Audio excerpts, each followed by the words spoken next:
A paz do Senhor. Deus opera quando nós oramos, buscamos a face de Deus em oração com o coração quebrantado. Deus, Ele opera maravilhas.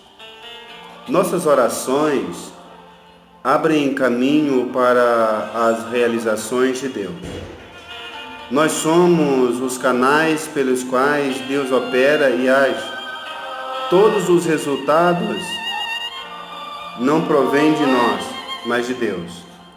Elias simplesmente obedeceu às palavras do Senhor e cooperou com ele na oração, fornecendo as condições necessárias para Deus operar a sua vontade.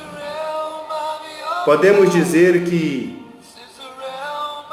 a vinda da chuva, após um período tão grande de seca, foi um milagre operado por Deus. Podemos ler em 1 Reis, capítulo 18, versículo 45 e o 46. Poderia Deus operar sem que ninguém houvesse orado a Ele? Sem dúvida alguma. No entanto, Deus criou o homem para si com um propósito. Qual o propósito?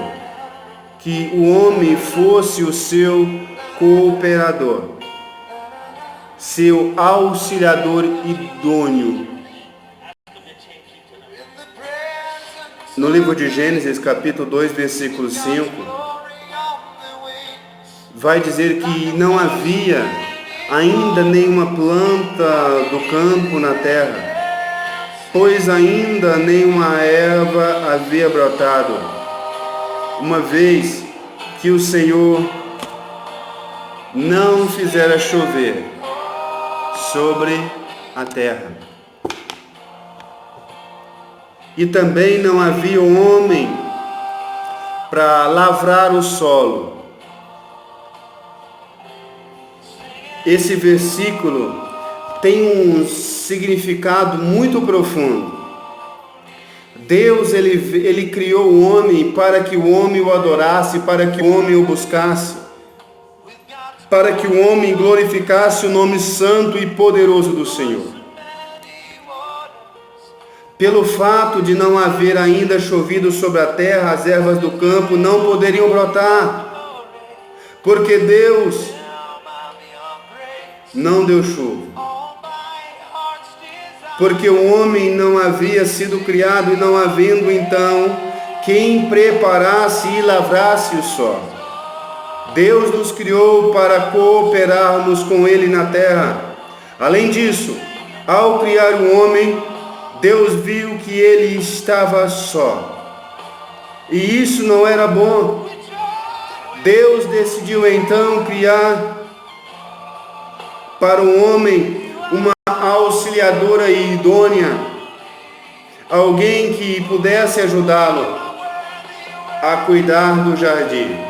Ao mesmo tempo, essa auxiliadora seria sua companheira. A criação de uma auxiliadora idônea, na verdade, refletia a necessidade que o próprio Deus tinha de ter alguém que auxiliasse no cumprimento de sua vontade. Portanto, a função do homem é cooperar com Deus. Elias foi esse tal cooperador. Elias foi um cooperador para fazer a vontade de Deus.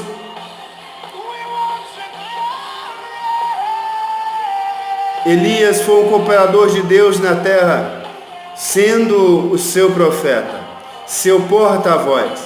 Foi também um homem de muita oração, quando abriu caminho para Deus vir e agir no meio do seu povo, demonstrando que somente Ele é Deus. É importante percebermos que os vários milagres que ocorreram por intermédio de Elias, como neste caso da chuva, não se originaram de Elias, mas do próprio Mestre, do próprio Criador do universo. Tudo gerado, estruturado por Deus. Somente Ele é a origem de todas as coisas. Os sinais em si nada valem.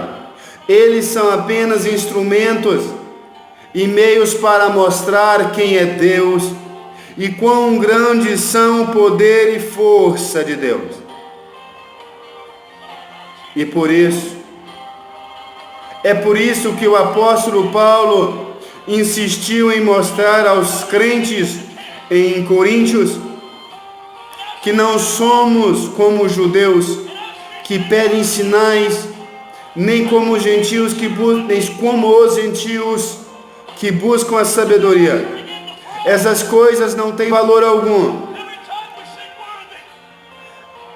A quem valorizamos e pregamos? A Cristo crucificado, escândalo para os judeus e loucura para os gentios. Ele é o poder de Deus e a sabedoria de Deus. Podemos ler em 1 Coríntios, capítulo 1, versículo 22 ao 24. Não sejamos distraídos por sinais, prodígios ou milagres. Como servos do Deus vivo e verdadeiro, devemos cooperar com Ele em oração e ter os nossos olhos postos apenas nele, apenas em Deus. Por isso que a Bíblia vai dizer que a oração de um justo pode muito em seus efeitos. Elias era um homem sujeito às mesmas paixões do que nós, e quando ele orou por 3 anos e meio, não houve chuva sobre a face da terra. Nós temos que ser cooperadores de Deus e ter a certeza que Deus, Ele vai abençoar como já nos tem abençoado. Sabe por quê? Deus opera quando nós oramos a Ele de todo o nosso coração. Essa é a palavra para a sua reflexão. Ore a Deus de todo o teu coração e tenha certeza que você já recebeu o seu milagre. Fica na paz, que Deus vos abençoe.